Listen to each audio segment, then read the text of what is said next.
I took the night janitor shift at the community college because my rent jumped and I needed the health insurance. My role was to lock classrooms, empty bins, and check the stairwells. My plan was to finish Building C, grab coffee from the vending area, then do the science wing before my supervisor's 4 a.m. walkthrough. Nights were supposed to be simple. Keys, radio, cart, the same loop until sunrise. That's why the first weird stuff popped out, because I know what normal looks like when you do it every damn night. At first it was nothing. A work order clipped to the glass door that wasn't in the system. Wrong logo, too clean paper. I scanned it blank. I tossed it and found another one the next night. Same wrong logo, new timestamp like somebody wanted me to keep touching it. A law student, flyer showed up with the wrong crest and a phone number formatted weird. I peeled it down and the tape was fresh, like it had been put up minutes before. I walked it to the admin desk and asked if anyone posted it. Nobody knew what I was talking about. 2 nights later, I saw the same flyer again. New tape, same wrong logo. Then a guy in a reflective vest stood too still by the elevator. No toolbox, no bike, just the vest and his hands near his pockets, watching the doors open and close like he was timing them. I rolled past and nodded.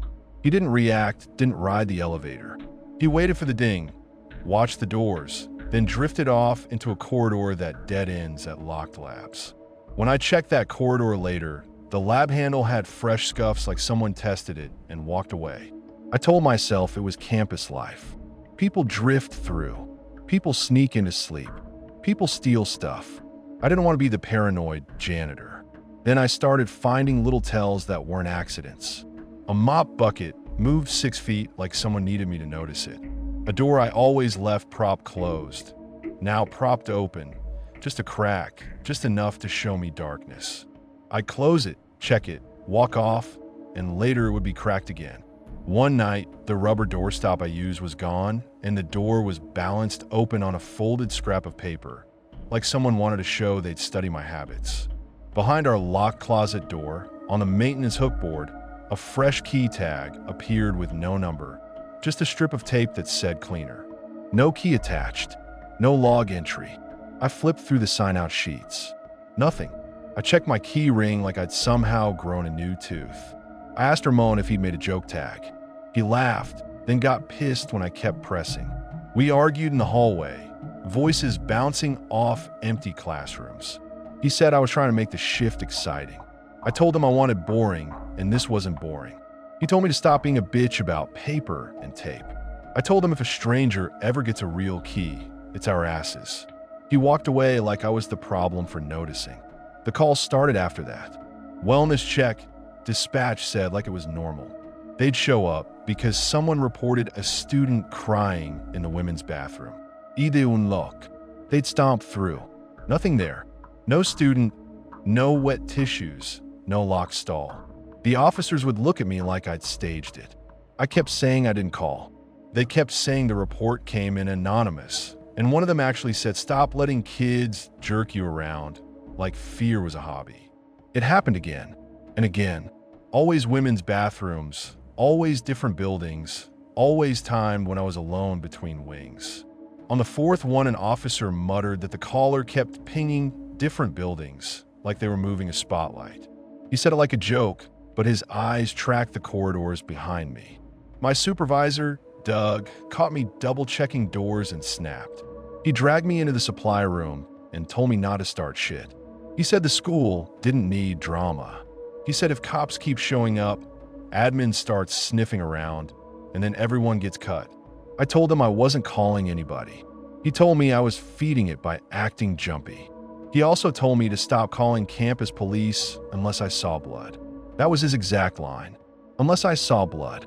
When I called that insane, he stared at me and said if I wanted to play cop, I could go apply somewhere else. Then he reminded me I was still in probation like it was a weapon. I didn't get scared until I opened the mailroom in Building B and saw a small gift bag on the floor, plain brown paper, twisted handles. That mailroom stays locked. The bag sat dead center like it had been staged for me. Inside was a bottle of cheap hand lotion and a note on printer paper. "We're doing great. Don't quit. No name. No department. Just that. My throat tightened.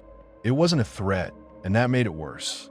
It meant someone watched me enough to know I might quit, and close enough to put something inside a locked room and leave it waiting. I took it to Doug. He barely looked up. He said somebody was messing with me, and I should stop turning everything into a crisis. When I said the mailroom is locked, he got angry like I'd accused him. He told me to toss it and keep my head down. I pushed back, and he reminded me insurance doesn't come free. I left the note on his desk anyway. 10 minutes later, it was gone, and he acted like I was imagining it, like he'd never even seen the bag. 2 nights later, I rounded the stairwell by the library and heard shoes on concrete above me, slow, measured, like someone trying to sound casual. I stopped. The sound stopped. I moved. The sound moved. Mirror steps. No stumble, no rush, just control. That's when it hit me. This wasn't some random creep. This was someone learning how to move through safe spaces without ever getting challenged. Someone practicing in a place where everybody assumes you belong if you look like staff. I backed out and took the long route, radio in my hand. I checked the tutoring center and found a student's backpack under a chair, strap twisted, zipper half open. I touched it, and it was still warm like it hadn't been sitting there long. I looked around for a prank. Nothing. I followed scuff marks on the tile into the service corridor. The marks were ugly, like someone got pulled or hurried without lifting their feet. At the fire door, I saw the crash bar taped down with clear packing tape, wrapped tight so it wouldn't pop back. Somebody turning a safety door into a quiet access point. I tore the tape off, and my hands shook hard enough, I dropped my flashlight. It clanged and rolled. In the silence, I heard the elevator ding. Then I heard a soft laugh, real, human, close like someone enjoying themselves. I should have run. I didn't. My brain did the dumb hero thing before fear caught up. I grabbed my radio and stomped toward the sound because I couldn't stand the idea of leaving some kid cornered while I played good employee for Doug. In the women's restroom down the hall, a stall door bumped once, then twice, not from wind, from a fist. I kicked it open and saw a girl crouched on the toilet with her shoes off, feet tucked up, trying not to make noise. Her eyes were wide and dry like she'd already used up all her crying. I yanked her up and shoved her behind me. Then I slammed the main door. The latch didn't catch. I slammed it again. Same dead click. I felt the metal catch slip like it was worn down on purpose, like somebody had been working it over for a while. Something heavy hit the other side, testing it, patient, not frantic, a controlled push that told me whoever was out there knew doors. I yelled into the radio, so loud I tasted metal. I wedged my mop handle under the door bar and braced my shoulder against it. I watched the gap at the bottom because it was the only place I could see. I saw boots. Dark work boots, squared toes. The toe tapped twice like a knock. 2 taps calm. Like, I know you're right there. Then the boots shifted slow, like the person leaned down to listen. Then the boots backed away. I heard slow steps, heel to toe, like he wasn't even worried about getting caught. No sprint. No panique. Whoever it was didn't need the win right then. That was the cruelest part. He could leave because he'd already proved he could get in. Campus police arrived fast for once. They swept. They found nothing, not even the tape I'd ripped off because by then it was shoved in my pocket like trash. Doug showed up furious about the disruption, not the kid, and stared at me like I'd embarrassed him. The next shift, he handed me a write-up for unauthorized disruption. I argued until my voice cracked. He told me I was replaceable. The girl transferred schools. Ramon stopped joking with me after that. The building felt bigger and emptier, like it had more places to hide. I started flinching at elevator dings and checking fire doors like they were traps. A week later, a new work order appeared on my cart clipboard. Same wrong logo, same clean printer ink. It said, "Thank you for opening the door."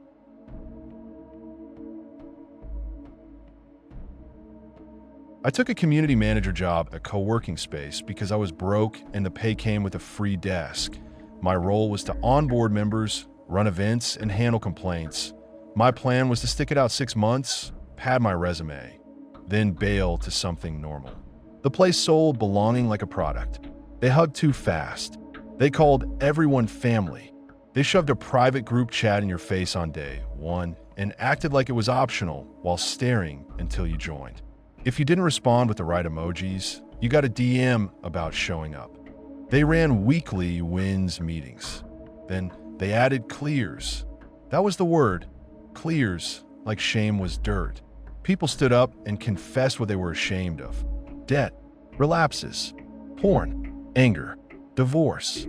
Stuff you should tell a therapist, not a room full of semi-strangers who wanted your networking contacts. I watched a guy get cheered for admitting he stole from his last employer. The founder clapped first. Everyone copied him like trained seals. I felt sick. I also stayed because leaving meant losing my desk and my paycheck and my rent money. That's how it starts. Not with a chant, with logistics. Then I noticed the punishments. Someone missed a meeting and suddenly their key fob malfunctioned. Someone questioned leadership and their project got unlisted from the community board. Someone tried to cancel and got hit with fees that weren't in the contract, plus a flood of messages about integrity and healing. They didn't threaten you like thugs. They shamed you like a church. Members came to me because I was the front desk face. I tried to fix problems like a normal job, check the door log, refund a double charge, pull up a contract. Every time, the head of community drifted behind my shoulder and asked what lesson the member needed. I told her it wasn't a lesson, it was a billing error. She smiled like I'd said something cute and dangerous and told me I was activated. A quiet designer asked to cancel because her kid was in and out of the hospital and she couldn't justify the cost anymore. I told her I'd process it. She sent the email, polite and short. Leadership jumped in and turned it into a trial. They told her leaving would disrupt the nervous system of the community. Members piled on with soft paragraphs about patterns. She fired back one sharp line, not even that bad, and they demanded an apology for tone. By the end, she was the one saying sorry and agreeing to stay another month so she could repair her relationship with the group. I watched it happen and realized they didn't need locks or chains. They just needed everyone to believe the room was allowed to judge you. I tried to keep my head down anyway. I ran events. I printed badges. I reset the Wi-Fi. I swept the kitchen and wiped the counters while people talked about abundance and left their dishes like toddlers. I smiled until my jaw hurt. I told myself it was temporary. I told myself I was the sane one in the room. Then they pulled me in. They tacked an alignment fee onto a member's invoice because he skipped 2 wins meetings. I asked accounting where it was in the contract. They sent me a PDF called Community Standards that nobody had signed. I brought it to the founder and said, "Calm, this could get us sued." He didn't raise his voice. He asked if I wanted to be right or wanted to be in integrity. The head of community jumped in and said I was holding scarcity. I said we were charging people for missing meetings like it was a parking ticket for being human. She stared at me like I'd sworn in a church and wrote something in her notebook. That clear was the first time I understood what the room was built to do. The founder sat there with that calm face and asked what I was afraid of when I questioned him. Everyone watched. The silence squeezed. I tried to keep it shallow, money stress, workload, whatever. He kept pushing, slow and patient like he knew my exits. I finally blurted out that my dad used to hit me. I hadn't planned to say it. It just slid out because I was tired and the room wanted blood. Instant shift. Tissues. Nods. Thank you for being brave. The founder said, "See, this is why we do the work." Relief washed through me, and I hated myself for feeling it. They took something sharp from me and then handed me comfort like they'd invented comfort. After that, I started noticing how much they collected. Intake forms, reflection surveys, follow-up prompts after every meeting, and the head of community always writing during clears. I told myself it was facilitation notes. Then I walked past the admin station one morning and saw her scanning pages into a shared drive folder. She snapped the binder shut when she noticed me and asked if I was okay, sweet as syrup. One night, I stayed late to fix the printer. Toner everywhere, jammed paper, the whole front desk smelling like burnt plastic. The building went dead quiet. Motion lights clicked on and off in the hallway like someone pacing. The founder's office door was cracked. I heard my name. I didn't mean to listen. My body did it anyway. I heard them talking about me like I wasn't a person, like I was inventory. They listed my weak spots out loud. My overdue bills, my apartment address from HR paperwork, the fact I didn't have family nearby, the fact I'd mentioned my dad in the clear. The head of community called it leverage. The founder said I'd stay because I needed the container. He said my attachment wound made me easy to guide. I stood there with toner on my fingers, and my stomach dropped like I'd missed a step on stairs. I backed away, finished the printer like a robot, and went home shaking. I didn't sleep. I kept replaying their words and trying to turn them into something normal. They weren't normal. They weren't even personal. That was the worst part. I wasn't a human to them. I was a file. I started job hunting in secret. Applications in bathroom stalls. Resume edits on my phone. Interviews booked under fake dentist appointments. The place noticed anyway. The chat shifted from "we miss you" to check-in to concern. They scheduled another clear for me without asking. I didn't show. The next morning, my key fob malfunctioned. I stood outside the glass door with my coffee getting cold and my phone buzzing. Not help. Pressure. Are you resisting connection? This feels like avoidance.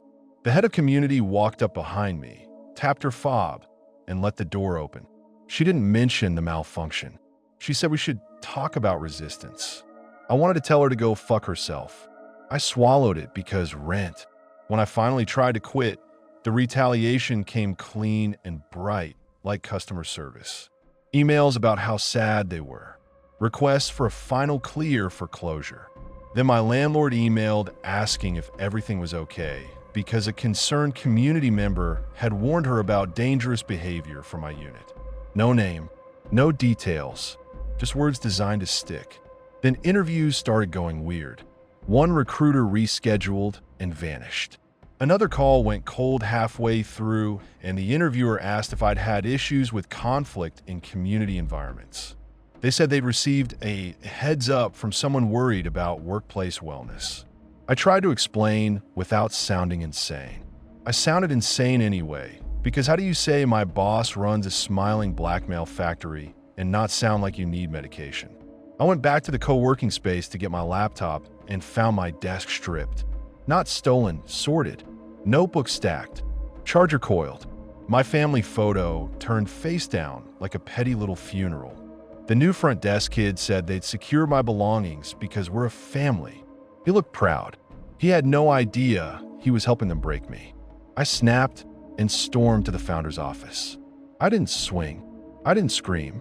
I demanded my contract and my last check. I told him to stop contacting my landlord and poisoning my interviews. He looked at me like I'd broken a rule of physics. He said one calm sentence that stuck in my skull. I wasn't aligned, so consequences were natural. That night, I opened my phone and saw a shared folder invite from an unknown email. Inside were screenshots from those clears. My words, my pain, my shame, time-stamped, titled, filed. There were folders for other members too, names I recognized from a circle, neatly labeled like an evidence locker. I didn't stay to fight. I packed and left the city before sunrise. I changed numbers. I deleted accounts. I lived like a ghost for months because I'd watched how easy it was for them to turn concern into a weapon. Last week, a new coworker in my temp job mentioned she joined a community downtown that helped her level up. She showed me the logo on her phone. Same font, same color, same smile. I didn't warn her. I froze. I pictured that folder sitting on someone's desktop, waiting to be used. And I realized the group didn't need to hunt people. People walked in and handed them knives.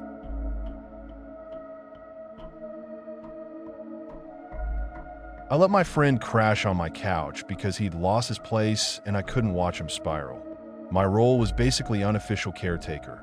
My plan was simple: get him fed, get him sleeping, get him to his shifts, and keep him away from booze until he could get stable again. He worked deliveries overnight. He came home wired and sweaty, then tried to sleep in the day with the blind shut. At first, he just complained about weird customers. Then he started checking the peephole every 10 minutes. Then he started taking photos of our hallway like he was documenting evidence for court. He said someone was tracking him through his apps. I told him to change passwords, turn on two-factor, log out of everything, wipe the phone if he had to. He did, right there at my table, fingers shaking so bad he kept mistyping and swearing. Then a password reset email showed up that he swore he didn't request. Then a new device login alert hit from a location 2 blocks away. He stared at the map pin like it was a fingerprint. He stared at me like I'd left it there. After that, little things kept happening that were too specific to shrug off. A delivery note on his screen changed mid-order and added, "Leave it by the side door," for an address he'd never seen. A job came in with a customer name he recognized from last week, except the pin drop moved to a dead end. His account history showed a completed delivery at 3:12 a.m. on a night he was asleep on my couch. He tried to call support and got loops of canned answers.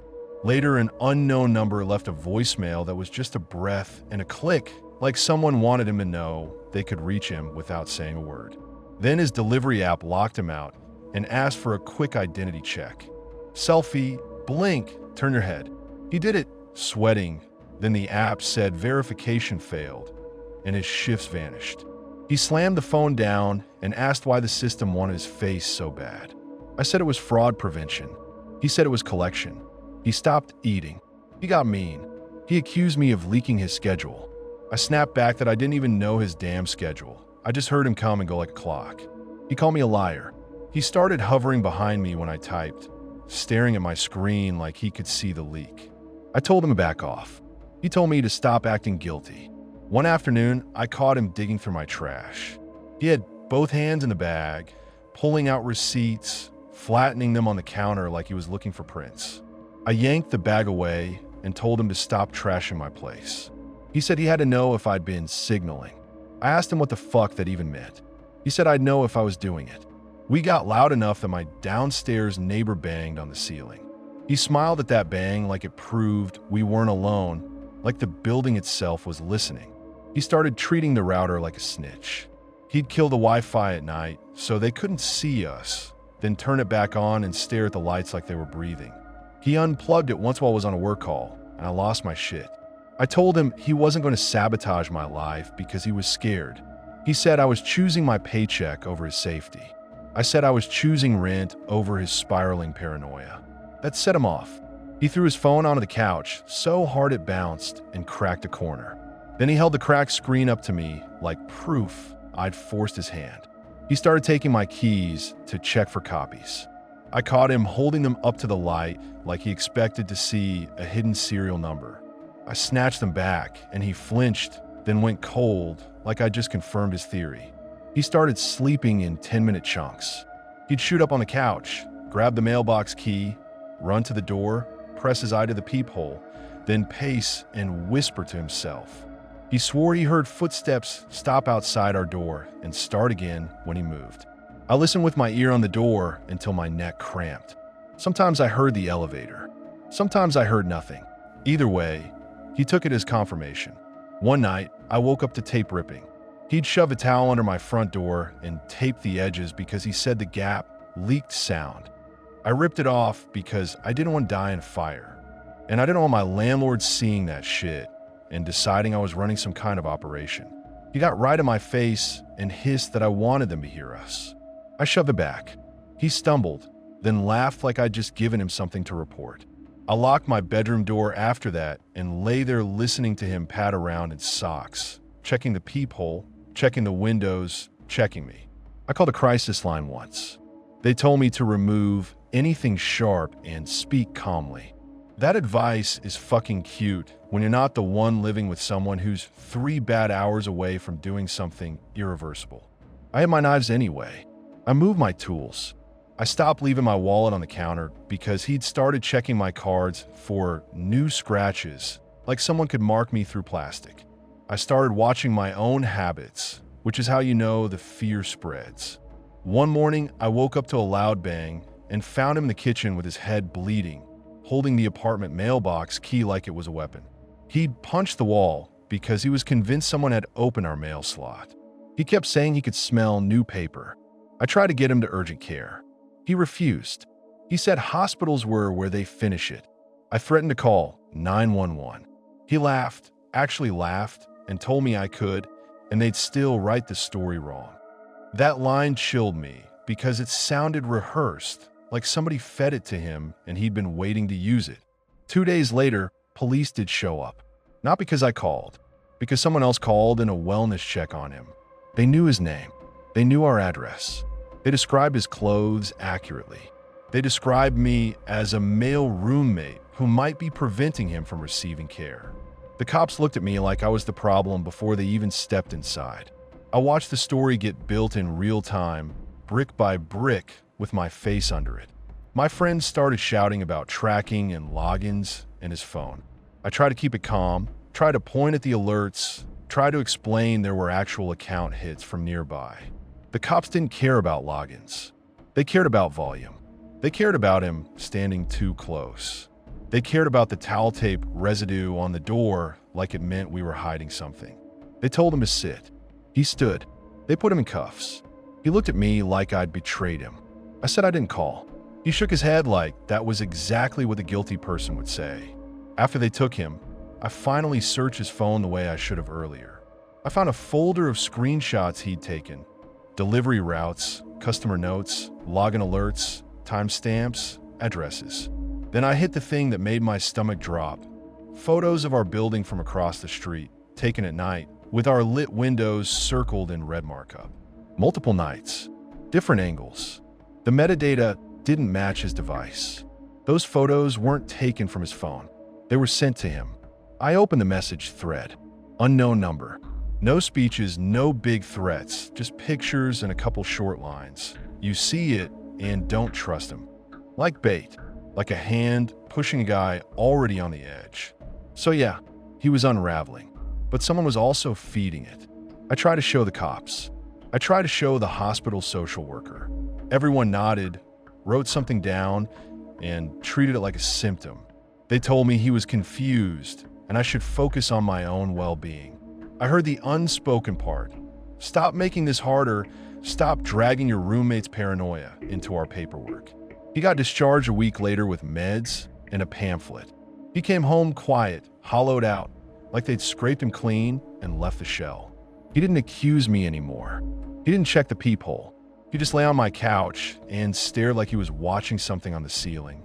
That should have been a relief. Instead, it felt like somebody hit mute on him and left everything else running. That night, I checked the mail. Inside was a plain envelope with no return address. One sheet of paper, no words, just a screenshot of a login alert, my email address, followed by a photo of me standing in our kitchen, taken through the window. I didn't call anyone. I sat on the floor and listened to my friend breathe in the dark. Because if I called, I already knew how the story would get written.